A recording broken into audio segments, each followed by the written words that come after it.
Perkenalkan, nama saya Nurul Anissa Asyarifah dengan NIM 2024-31022 dari Prodi Teknik Informatika kelas A. Di sini saya ingin memaparkan hasil analisis interaksi manusia dan komputer terhadap lingkungan tempat tinggal saya. Lalu, pada deskripsi lingkungan tempat tinggal, saya sendiri berlokasi di sebuah kamar kos yang berukuran 4x4 meter. Lalu ketika sedang berinteraksi dengan komputer, di sini saya menggunakan perangkat sebuah laptop dengan ukuran 14 inci.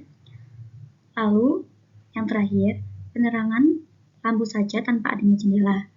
Jadi di sini meskipun tidak ada jendela, namun di kamar kos saya terdapat ventilasi yang digunakan sebagai keluar masuknya udara. Lalu, jarak pandang dan pencahayaan ruangan. Jarak pandang mata dengan laptop lebih dari 30 cm. Di sini, ketika saya sedang berinteraksi dengan sebuah komputer, jarak antara mata saya dengan layar laptop adalah lebih dari 30 cm. Lalu, pencahayaan ruangan kamar kos saya sudah cukup. Di sini, saya dapat mengatakan bahwa pencahayaan ruangan kamar kos saya sudah cukup dikarenakan menurut saya pencahayaan di kamar kos saya sudah cukup terang dan cukup ketika saya sedang berinteraksi dengan komputer. Lalu, lampu selalu dinyalakan ketika berinteraksi dengan komputer. Walaupun saya berinteraksi di pagi hari, namun saya tetap selalu menyalakan lampu agar mata saya tidak mudah sakit atau tidak mudah lelah. Lalu, posisi badan dan kenyamanan dalam berinteraksi. Posisi badan saya jika menggunakan sebuah meja, untuk durasi yang lama cukup nyaman dengan posisi tubuh tegak. Jika menggunakan meja, tubuh saya akan tidak cepat merasa pegal dikarenakan saya duduk dengan posisi tegak. Namun, jika saya tidak menggunakan sebuah meja, sebenarnya jika dilihat dari apa yang saya rasakan, di sini saya lebih nyaman jika tidak menggunakan meja, dikarenakan jika tidak menggunakan meja, saya dapat sambil berbaring atau tengkurap. Namun, ini juga ada minusnya di sini. Jika saya berinteraksi dengan komputer sambil posisi tiduran atau tengkurap seperti itu akan membuat mata saya sakit atau dapat mengalami hal-hal yang tidak saya inginkan, seperti mata menjadi minus atau menjadi silinder. Lalu, sudut pandang berdasarkan 4 arah.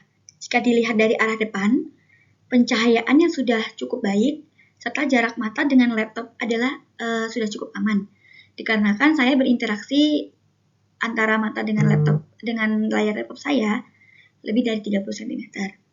Lalu jika dilihat dari arah samping, penerangannya juga sudah cukup dengan posisi duduk yang nyaman, yaitu posisi duduk dengan tegak. Lalu jika dilihat dari arah samping, saya di sini menggunakan sebuah meja untuk membuat saya agar lebih nyaman jika berinteraksi dengan sebuah komputer. Lalu jika dilihat dengan arah sudut pandang saya merasa lebih nyaman dikarenakan layar laptop saya kecerahannya itu stabil.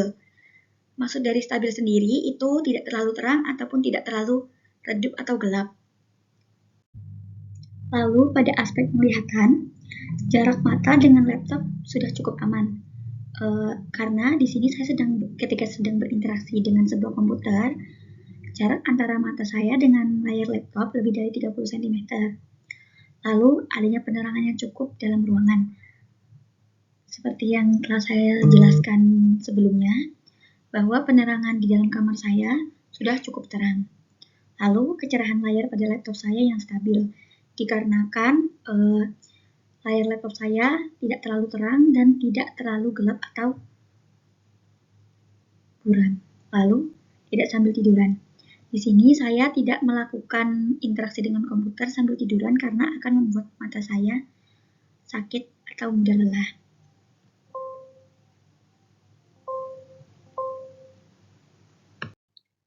Lalu, jika dilihat dari aspek pendengaran, di sini saya tidak menggunakan sebuah alat untuk membantu pendengaran, dikarenakan ruangan yang sedang saya gunakan ketika berinteraksi dengan komputer tidak cukup luas. sehingga saya dapat mendengar dengan jelas apa yang keluar dari perangkat laptop saya. Lalu, jika berinteraksi dengan komputer di suatu tempat yang ramai, maka saya akan menggunakan alat bantu pendengaran. Di sini saya menggunakan alat bantu pendengaran karena biar saya dapat mendengar lebih jelas, gitu. Lalu, pada aspek sentuhan, pada laptop saya sendiri tidak memiliki fitur touchscreen, jadi saya tidak dapat berinteraksi dengan layar secara langsung. Lalu, di sini saya hanya menggunakan keyboard bawaan saja, karena menurut saya sendiri, jika menggunakan keyboard bawaan dari laptop juga mempermudah saya dalam berinteraksi dengan komputer. Lalu, di sini saya juga lebih nyaman ketika tidak menggunakan mouse. Jika kebanyakan orang lain lebih nyaman menggunakan mouse, berbeda halnya dengan saya. Saya lebih nyaman menggunakan touchpad dikarenakan akhir-akhir ini saya sudah terbiasa menggunakan touchpad. Mungkin dulu pada awalnya saya malah lebih kesusahan jika tidak menggunakan mouse. Namun setelah beriringnya waktu saya berinteraksi dengan komputer setiap hari, saya lebih nyaman menggunakan touchpad. Lalu pada aspek input, proses, dan output, di sini ketika sedang menginput, saya hanya menggunakan touchpad dan tidak menggunakan mouse dan menggunakan keyboard bawaan pada laptop saya saja. Lalu pada bagian proses, saya tidak menggunakan sebuah perangkat tambahan. Saya hanya menggunakan perangkat-perangkat yang ada pada laptop saya saja. Lalu untuk output, di sini saya menggunakan monitor dari laptop, tidak menggunakan monitor dari perangkat luar atau monitor tambahan. Dan juga di sini saya tidak menggunakan perangkat tambahan berupa speaker. Karena menurut saya speaker dari laptop saya sendiri sudah cukup jelas ketika saya sedang mendengarkan. Lalu kesimpulannya, menurut pandangan saya, interaksi manusia dengan komputer sendiri itu dipengaruhi oleh berbagai faktor, seperti faktor lingkungan, tempat kita berinteraksi, dan juga kenyamanan kita dalam berinteraksi. Lalu, kita juga tidak terlalu membutuhkan perangkat tambahan karena menurut pendapat saya sendiri, perangkat bawaan dalam perangkat komputer yaitu laptop saya sendiri ini sudah cukup. Lalu yang terakhir, penerangan ruangan, kecerahan layar, dan posisi kita ketika duduk itu sangat berpengaruh untuk kesehatan mata. Gitu. Sekian yang dapat saya sampaikan mengenai hasil analisis saya. Terima kasih.